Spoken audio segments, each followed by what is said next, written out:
This is the Pantheon, the most perfectly preserved temple of ancient Rome. Scholars like Bruni and the artists of Renaissance Florence had a passionate love affair with antiquity. The humanists recovered and translated the texts.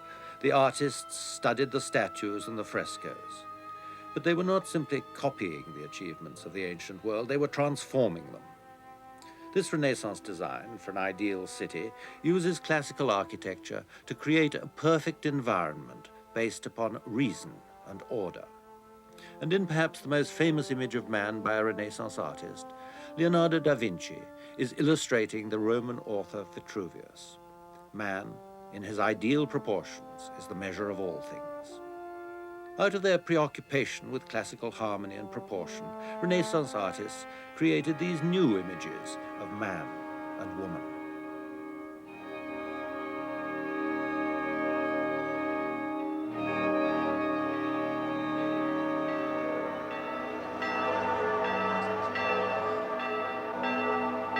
Inside the Palazzo Vecchio, the 5,000 or so Florentines who had the right to vote would meet, summoned by the bell in times of crisis.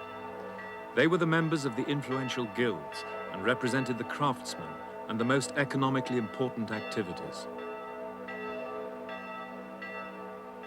Sculptors and stoneworkers, textiles, metal workers, masons and builders, lawyers and solicitors.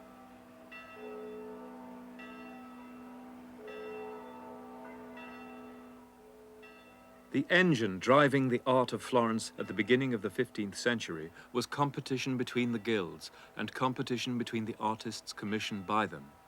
The Armourers' Guild paid for this powerful, alert image of their patron saint, Saint George by Donatello. Roman art transformed into a vision of Christian courage.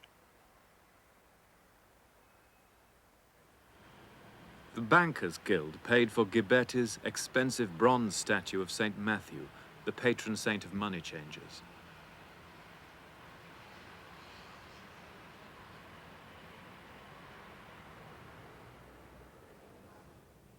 These reliefs are the two front runners for the most famous of all Florentine competitions, held in 1401 to decide the commission for new bronze doors for the baptistry.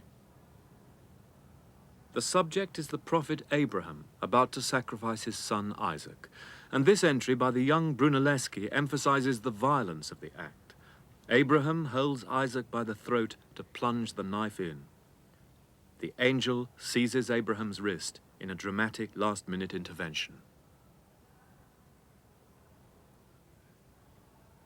But Lorenzo Ghiberti won the competition with this relief, immediately acknowledged as an exhibition of unrivaled craftsmanship.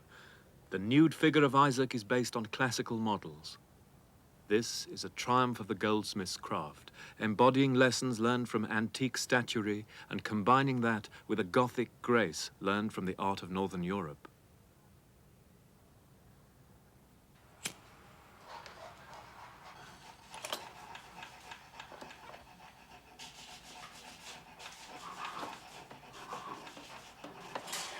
Florence is still a thriving center for the goldsmith's art.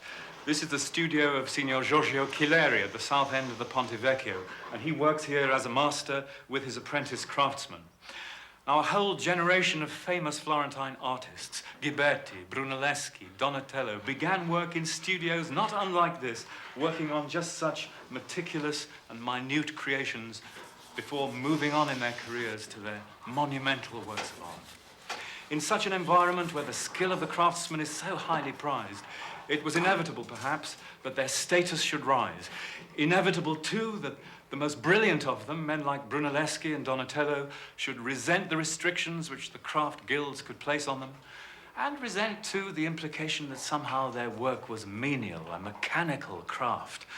And so, increasingly during this century, such artists came to see themselves as the equals of their patrons. No longer humble, anonymous craftsmen, but self-confident, ambitious, intellectual practitioners of the liberal arts, famous beyond their own city. Brunelleschi visited Rome after his unsuccessful submission for the baptistry doors competition. There he saw a great city in a state of decay.